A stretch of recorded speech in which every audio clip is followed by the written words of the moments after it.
4, Evangelho de Jesus Cristo segundo escreveu Mateus, capítulo 3, versículo de número 4, nós vamos estar lendo nessa noite, que diz assim a palavra do Senhor Jesus.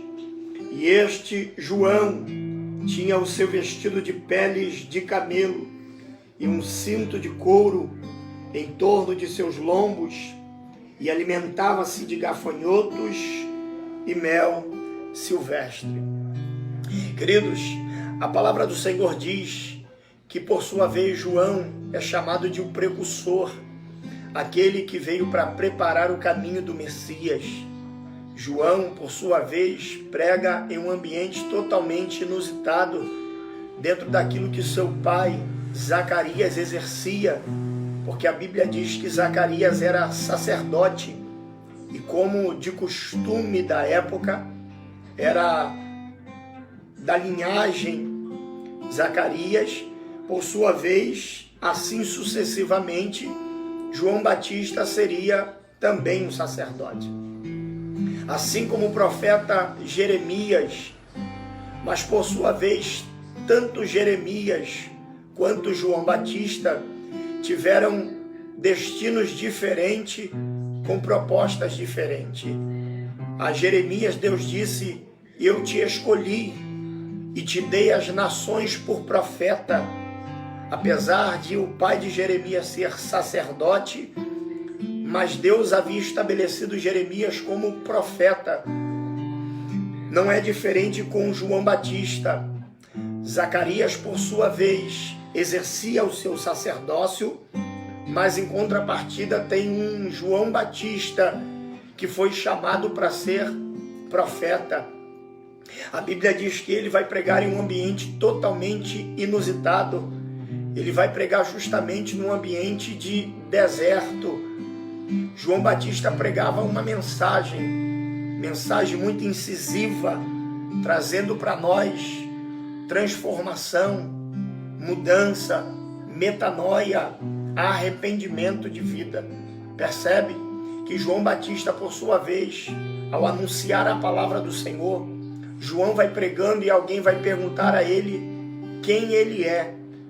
É bem verdade que João Batista não tinha problema nenhum concernente à sua identidade, mas a resposta que João Batista vai dar é interessante, porque João vai dizer: eu sou uma voz que clama no deserto.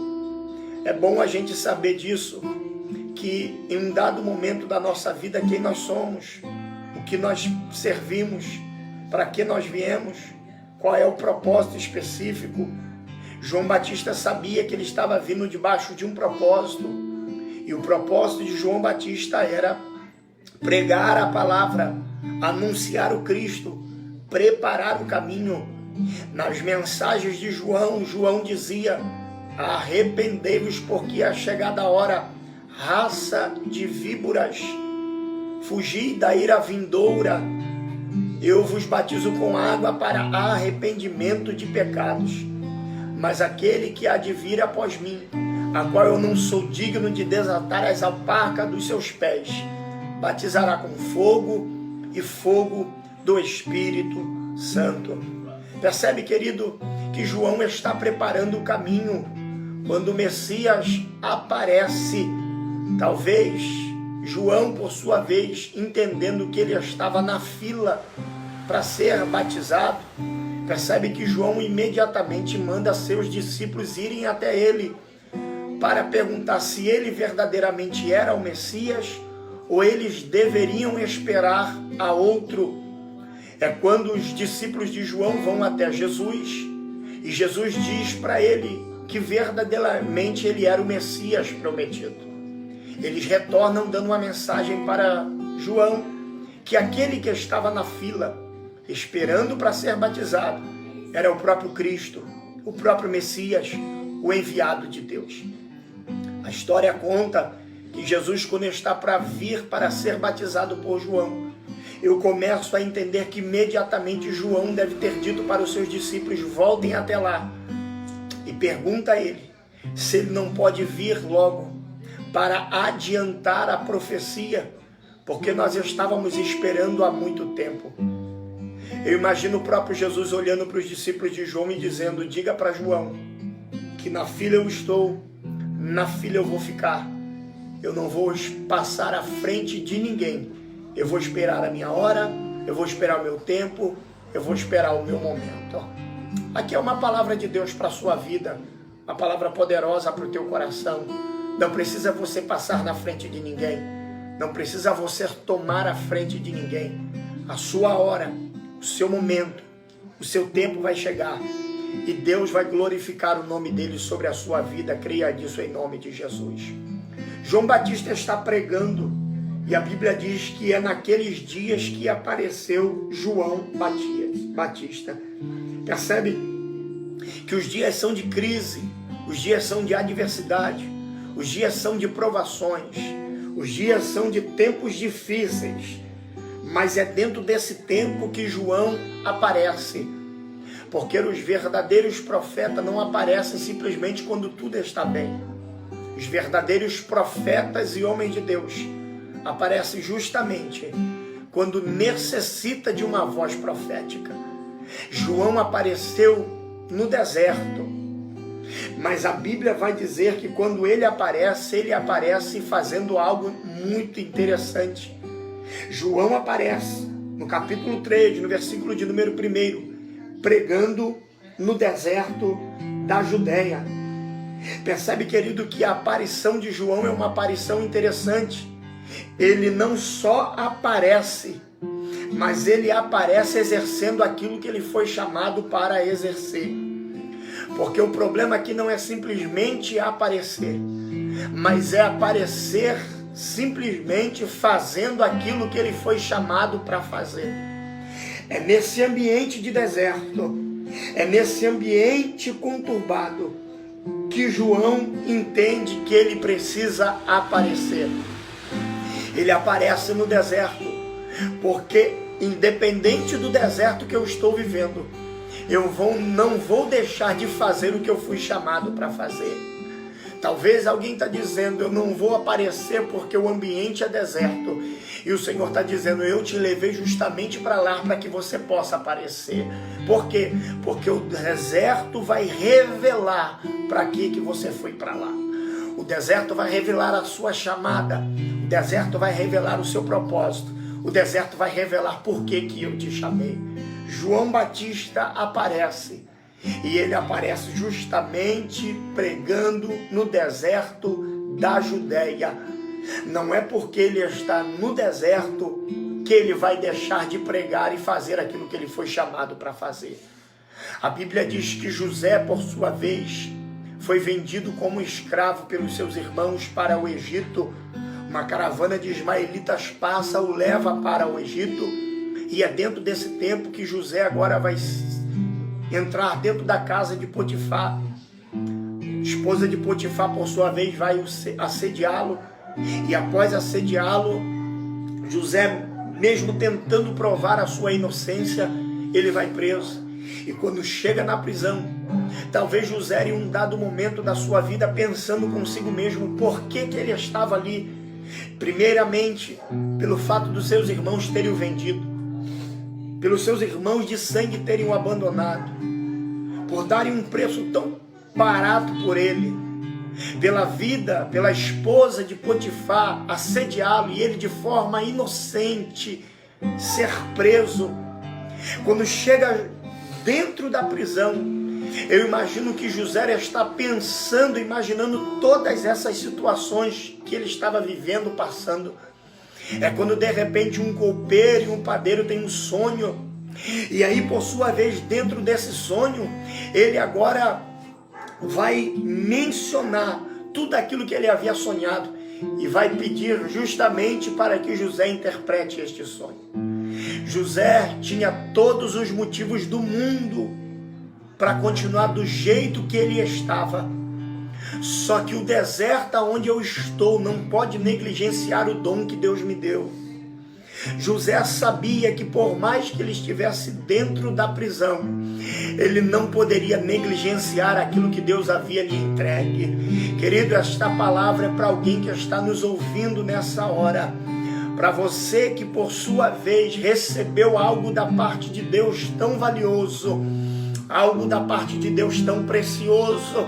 Talvez você canta, talvez você prega, talvez você ora, talvez você é um grande intercessor, mas por um dado momento da sua vida, por causa das circunstâncias que te ladeiam, por causa dos momentos que estão à sua volta, você olha para a circunstância, o quadro é adverso, você olha para os problemas, parece que eles se multiplicam, e Deus está te dizendo: eu te empurrei para esse deserto justamente para você continuar fazendo o que você foi chamado para fazer. Por quê? Porque o deserto não pode anular o dom que Deus lhe entregou, querido.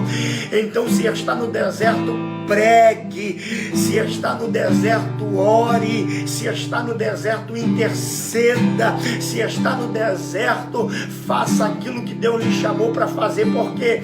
Porque o deserto não pode atrapalhar o dom que Deus lhe entregou, querido. Receba essa palavra para o teu coração, em nome de Jesus. Ele aparece justamente no ambiente de deserto. E nessa aparição no deserto, ele aparece com uma mensagem. E a mensagem que ele traz é uma mensagem muito forte. A mensagem é uma mensagem de arrependimento. A mensagem de arrependimento aqui é nada mais, nada menos do que a chave para a entrada dentro do reino. Deixa eu repetir aqui. A mensagem de arrependimento que João está pregando é justamente a mensagem de arrependimento como a chave, que é a entrada para o reino dos céus. Não tem como entrar no reino se não gerar arrependimento. A Bíblia diz que João prega: arrependei-vos, porque é chegada a hora. Percebe, querido, que eu só posso ver o reino a partir do momento que gera arrependimento dentro de mim. Porque o reino se manifesta em uma via de mão dupla. Eu me arrependo, o reino se manifesta. Se o reino de Deus está chegando, querido, entenda uma coisa. Jesus disse uma certa feita: o reino de Deus não é com visível aparência. Chegará um tempo em que dirão: o reino de Deus está aqui, o reino de Deus está acolá. Querido, é mentira. Jesus disse: o reino de Deus está dentro das pessoas. Então você quer ver o reino de Deus? Veja se há uma vida de transformação, veja se há uma vida de mudança, veja se há uma vida de transformação de caráter. Porque quando o reino de Deus se manifesta na nossa vida, algo novo precisa acontecer. E eu quero profetizar sobre a sua vida, querido, nessa hora, que o reino de Deus está chegando aí na sua vida. O tempo da transformação, o tempo da mudança de caráter, o tempo do forjamento do caráter está chegando para você, querido. Isso é a manifestação do reino de Deus para a sua vida. Receba isso em nome de Jesus. Receba essa graça, receba essa presença de Deus na sua vida em nome de Jesus. Arrependei-vos, porque é chegado o reino dos céus. A mensagem de João aqui tem uma proposta. A proposta que João traz para nós aqui é uma proposta de metanoia, mudança de mente, mudança de comportamento. Paulo, escrevendo a carta aos Romanos, no capítulo de número 12, no versículo de número 1 e 2, vai dizer assim: não vos conformeis com este mundo, mas renovai-vos o vosso entendimento, ou transformai-vos pelo vosso entendimento, a renovação desse século, para que possais experimentar qual seja a boa, perfeita e agradável vontade do Senhor. Só podemos experimentar a vontade do Senhor, a boa, a perfeita e agradável vontade dele, quando há uma mudança de transformação de mente na nossa vida. Quando nós viramos uma chave, quando nos transformamos de dentro para fora, quando há uma mudança de caráter, essa mudança ela é gerada. O reino de Deus se manifesta e esse reino ele é apresentado de forma que as pessoas possam ver na nossa vida. E aí dirão: o reino de Deus está aqui, o reino de Deus está ali, porque verdadeiramente tem visto Deus através da sua vida. Há 3 fatores interessantes e muito relevantes para o processo da mudança. Primeiro processo, para que haja uma mudança de mente, uma transformação de mente, de caráter. Primeiro processo está baseado quando você entende que você precisa mudar. Querido, não pode haver transformação, não pode haver mudança, não pode haver metanoia se eu não entender que eu preciso mudar. Eu preciso ter isso muito coeso dentro de mim. Eu preciso ter isso intrínseco dentro da minha alma. Para quê? Para que eu possa verdadeiramente viver essa transformação. O filho pródigo, ele só teve uma transformação quando ele entendeu que ele precisava voltar para a casa do pai. E aí ele gera um arrependimento quando ele diz assim: levantar-me-ei, irei ter com meu pai e direi: Pai, pequei contra o céu e diante de ti, e já não sou digno de ser chamado teu filho. Aceita-me como um dos teus trabalhadores. Então, querido, se quer verdadeiramente viver o reino de Deus, primeira proposta de Deus para a sua vida é: entenda que você precisa mudar. Segunda coisa, não se comparar no ato da mudança.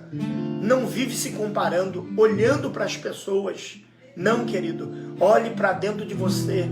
Veja o quanto você precisa mudar.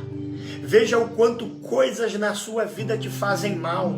Afasta pessoas de você. Afasta familiares, afasta amigos, afasta parentes. Afasta relacionamento. Impede que você tenha uma vida nova. Então, acima de tudo, querido, pare de ficar se comparando com as pessoas. Olhe para dentro de você. Não simplesmente diga para você mesmo: eu não vou mudar porque fulano não mudou. Querido, a verdadeira mudança nas pessoas começa quando verdadeiramente a gente muda. Então entenda, se você quer ver as pessoas mudarem, mude você primeiro. Esse é o segundo princípio para uma metanoia, para uma transformação de mente.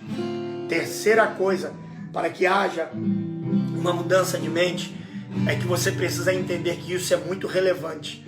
Porque quando você muda, tudo à sua volta muda junto. Pega isso aqui para o seu coração. Quando você muda, tudo à sua volta muda também. Então, querido, as coisas vão estar no mesmo lugar, no mesmo ambiente. As pessoas vão estar fazendo as mesmas coisas. Só que quando você mudar interiormente, quando a sua mentalidade for outra, quando o seu caráter for forjado, quando o teu coração estiver descansado em Deus, você vai perceber que você vai enxergar as mesmas coisas, só que de um ângulo e de uma visão totalmente diferente. O que Deus está nos ensinando nessa noite é para que haja uma metanoia, uma transformação. Reconheça que você precisa mudar. Pare de querer mudar e querer se comparar com as outras pessoas. E para que você haja e viva uma metanoia, entenda, quando você muda, as coisas à sua volta, elas vão mudar também, querido. Receba isso em nome de Jesus. O texto diz: porque este é o anunciado pelo profeta Isaías, que diz: preparai o caminho do Senhor e endireitai as suas veredas. Preparai o caminho do Senhor e endireitai as suas veredas. Aqui está as duas colunas do clamor: preparar e endireitar. Preparação e conserto, preparação e mudança. Você acredita que a tua oração ela tem chegado até o trono de Deus? Você acredita que a tua oração tem subido até a sala do trono? Você acredita que cada momento que você ora, Deus, ainda que você não tenha palavras para falar com Ele, ainda que sejam só sussurros, ainda que seja só choro, ainda que só seja lamentos diante do Senhor, Deus tem colhido cada oração, cada palavra que sai da sua boca, porque Ele entende também a oração das lágrimas que correm pelo rosto.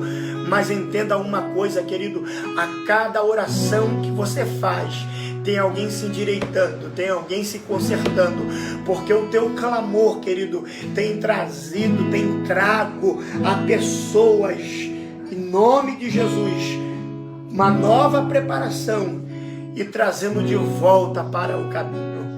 Então continue orando, continue clamando, continue se consagrando, continue intercedendo, porque enquanto você está clamando, tem alguém em algum lugar nessa hora que está sendo tocado pela sua oração, em nome de Jesus. Então ia ter com ele Jerusalém, toda a Judéia, toda a circunvizinhança e províncias adjacentes ao Jordão. Queridos, percebe que João está no terreno de deserto.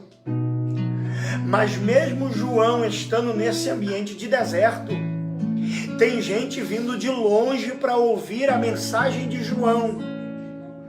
Percebe que o ambiente é inusitado. Mas mesmo João estando no ambiente inusitado, que é o ambiente de deserto, tem gente vindo no deserto dele para ouvir o que ele tem para dizer. E olha que interessante isso daqui, porque o nosso deserto não anula que as pessoas venham até a nós. Então a gente precisa entender uma coisa, que ainda que eu esteja no meu deserto, as pessoas virão até a mim justamente para ouvir a experiência que sai da minha boca. Talvez você que está nos ouvindo nessa hora, está dizendo para si mesmo: só Deus sabe a luta que eu estou passando, só Deus sabe a adversidade que eu estou enfrentando, só Deus sabe o tempo que eu estou vivendo. E aí quando você vai percebendo que é dentro desse tempo que você está vivendo, que tem pessoas que estão vindo no seu deserto te pedir ajuda, te pedir conselho, te pedir direção, pessoas invadindo o teu ambiente de deserto para esperando uma palavra que você tenha para profetizar, para liberar sobre a vida daquela pessoa. Querido, há uma profecia de Deus para a tua vida. Se prepara para que pessoas venham ainda por esses dias visitar o teu ambiente de deserto. Para quê? Para que você venha contar as experiências que você tem vivido com Deus, para que você venha falar daquilo que Deus verdadeiramente tem representado para a tua vida. O ambiente é até de deserto, mas Deus vai trazer pessoas de longe. Ei, querido, Deus vai trazer pessoas de Jerusalém, de toda a Judéia, de Samaria, até dos confins da terra, para ouvir aquilo que você tem da parte de Deus para entregar. Alguém está entendendo essa profecia em nome de Jesus? Não vai ser o teu ambiente de deserto que vai afugentar as pessoas, pelo contrário, o teu deserto vai trair as pessoas para perto de você. E aí você vai dizer: o que é que eu falo? Fica tranquilo, fala daquilo que eu estou fazendo na tua vida. Tá no deserto, mas eu estou cuidando de você. Tá no deserto, mas continua pregando. Tá no deserto, mas continua ganhando alma. Tá no deserto, mas continua anunciando a palavra. Tá no deserto, mas atrai as pessoas para perto de ti. Não pare, querido, não desista, porque o deserto não vai anular a proposta de Deus para a tua vida. É deserto sim, mas o que Deus está querendo nesse dia é: eu quero me revelar para você, eu quero dar experiências novas para as pessoas que vão até você nesse ambiente de deserto que você está vivendo. Pega essa profecia, enquanto você prega no teu deserto, alimentando as pessoas, Deus te sustenta nesse ambiente de deserto que você está vivendo. Oh, querido, receba essa profecia para o teu coração. É no teu deserto que eu vou me revelar, é no teu deserto que eu vou manifestar a minha presença na sua vida. Tem alguém que está entendendo isso em nome de Jesus? Receba essa profecia para o teu coração. Enquanto você chora no teu deserto, eu curo a tua dor. Enquanto você grita no teu deserto, eu acalento a tua alma. Então, quer um recado de Deus? Prega. Quer um recado de Deus? Ora. Quer um recado de Deus para a tua vida? Se consagre, porque é no teu ambiente que Deus vai trazer pessoas para ouvir aquilo que você tem para entregar. Alguém pode dar um glória a Deus aí nessa hora? Alguém pode adorar a Jesus aí por um momento? Você está guardado em Deus, você está escondido em Deus. ainda que seja deserto, mas Ele está dizendo, fica tranquilo, aqui eu cuido de você, ainda trago pessoas para viver o teu deserto, não para curtir o teu deserto, mas para receber aquilo que você tem para dar. Tem algo de Deus ainda para ser liberado, querido. Libera aí nessa noite, em nome de Jesus. Libera nessa noite, em nome de Jesus. Tem uma unção de Deus aí. Libera aí, em nome de Jesus, querido. Pastor, eu estou vivendo um deserto. Kalaxandaraçuia. Pastor, estou vivendo um ambiente de aflição. Fica tranquilo. Eu vou levar pessoas para esse ambiente onde você está. Ei, tem gente aqui que está nos acompanhando. Talvez você deve ter perguntado. Vai gente no meu trabalho, vai gente na minha casa, bate gente no meu portão, gente me procura na rua para contar problema e eu já estou com os meus. O Senhor está dizendo, eu estou levando eles lá no teu deserto. Enquanto você alimenta eles com a palavra, eu vou te sustentando nesse vale que você está passando. Eu vou cuidando de você no meio dessa luta que você está passando, mas fica tranquilo, eu que te levei para esse deserto, e se eu te levo, eu sou responsável por cuidar de você também. Assim diz o Senhor dos Exércitos. Receba essa palavra para o teu coração em nome de Jesus. E alimentava-se de gafanhotos e mel silvestre. E alimentava-se de gafanhotos e mel silvestre. Queridos, olha que interessante, porque João está num ambiente de deserto. João está num ambiente totalmente inusitado. João está num ambiente totalmente contraditório. Mas é dentro desse ambiente que Deus está levando pessoas para ele lá, para que ele possa alimentá-lo, para que ele possa sustentá-lo. Porque não é porque você está no teu deserto que você precisa olhar para a tua dor. Enquanto você cuida da dor dos outros, Deus cuida da tua ferida. Oh, aleluia! Enquanto você está sarando a vida dos outros, o Senhor está cicatrizando as suas feridas. Enquanto você está colocando remédio na ferida dos outros, Deus está curando a tua alma, está te dizendo, eu passo com você nessa luta, eu passo com você nesse deserto, eu passo com você nessa prova, mas fica tranquilo, no deserto sozinho tu não fica.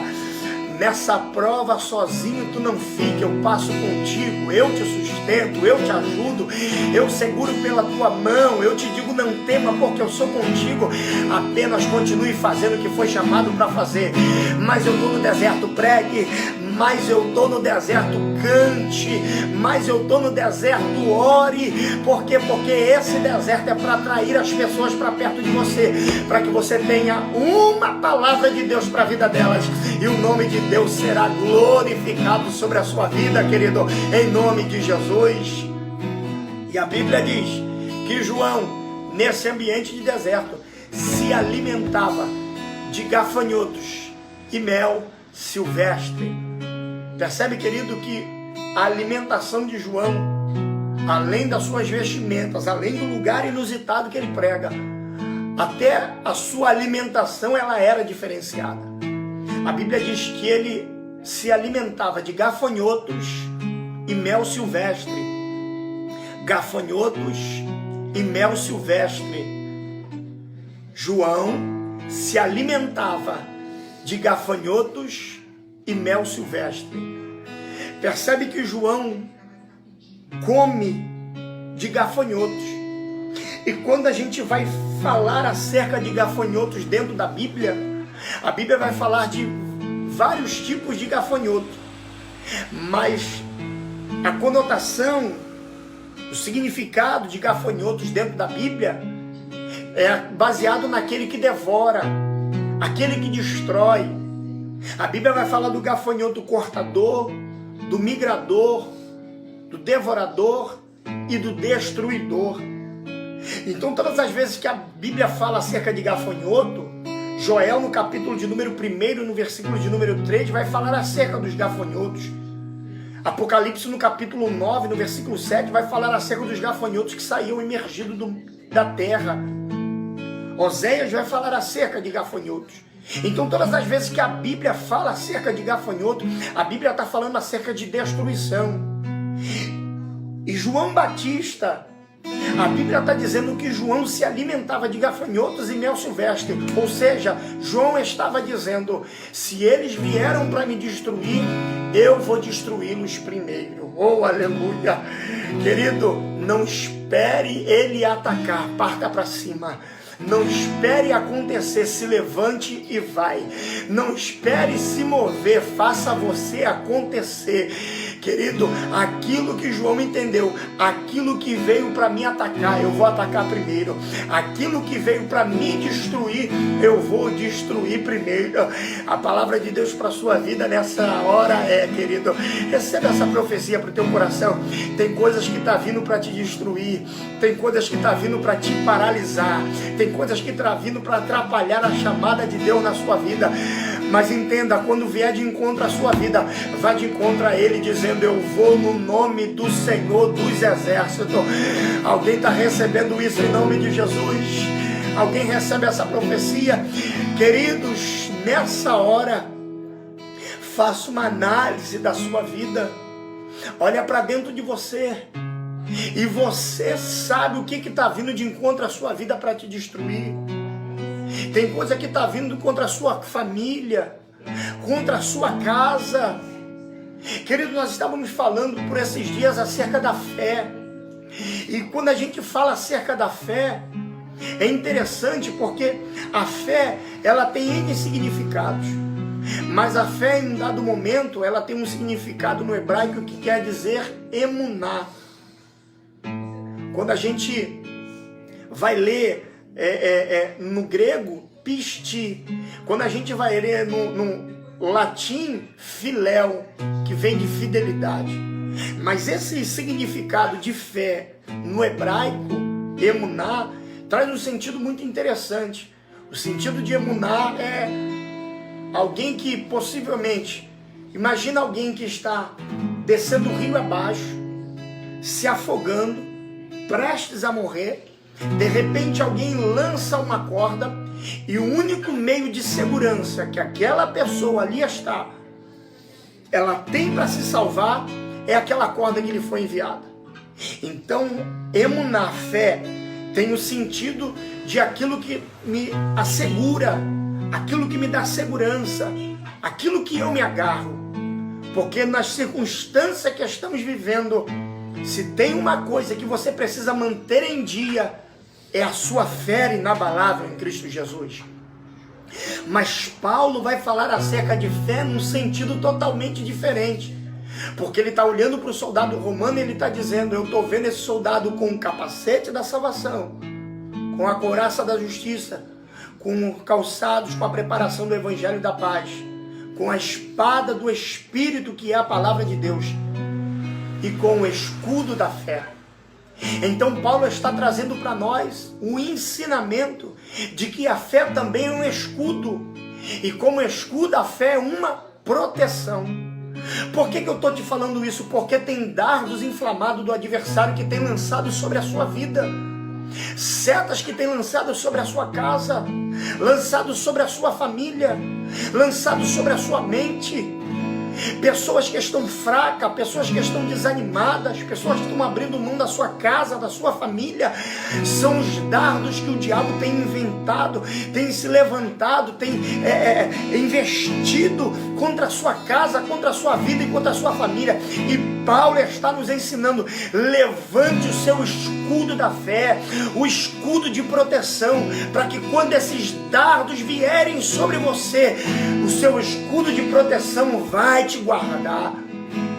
Então, que é um recado de Deus, querido, use a tua fé nesses dias de adversidade, use a tua fé nesse tempo de provação, use a tua fé nesses dias maus, porque creia, querido, que você vai precisar nesses últimos dias é que a sua fé esteja inabalável. Eu não sei como você está vivendo, mas entenda uma coisa, exerça a sua fé em Cristo Jesus, porque a fé ela não é exercida quando tudo está bem. A fé ela é exercida quando as coisas não estão bem. Então eu não sei como está a sua vida, mas entenda uma coisa, exerça a sua fé, porque quem exerce a sua fé começa a ver milagres acontecerem na sua vida. Receba isso para a sua vida em nome de Jesus. João Batista está comendo gafanhotos e mel silvestre. Aquilo que vem para destruir João está indo de encontro a ele para destruí-lo primeiro. Então a palavra de Deus para a nossa vida nessa noite é: antes que alguma coisa te destrua ele primeiro. Vá de encontro a ele, para que Deus possa te abençoar de forma grandiosa. E no final de tudo, a Bíblia diz que depois de João comer gafanhotos, ele vai se alimentar de mel silvestre. Isso aqui fala de uma escala, isso daqui fala de um processo. Por quê? Porque depois do amargor do gafanhoto, veio o sabor do mel. Isso daqui é nada mais, nada menos do que uma resposta para alguém que está ouvindo esta palavra e está vivendo dias de grandes adversidades, que já viveu dias de provação. E Deus está dizendo: o tempo do gafanhoto já está acabando. Eu estou trazendo um tempo de mel silvestre para a tua vida. Chega de coisas amargas. É tempo de você saborear mel. É tempo de você voltar a sorrir. É tempo de você voltar a cantar o hino da vitória. É tempo de você celebrar o meu nome. É tempo de você glorificar a minha presença. Por quê? Porque o tempo do gafanhoto já está acabando. O tempo do gafanhoto já está se findando, querido. Está chegando um tempo de saboreio de Deus para a sua vida. Fique com essa palavra para o teu coração. Guarde essa palavra para você nesta hora. Guarde isso como profecia de Deus para a sua vida. Gafanhoto já foi. É tempo de saborear. É tempo de viver mel silvestre. Receba isso.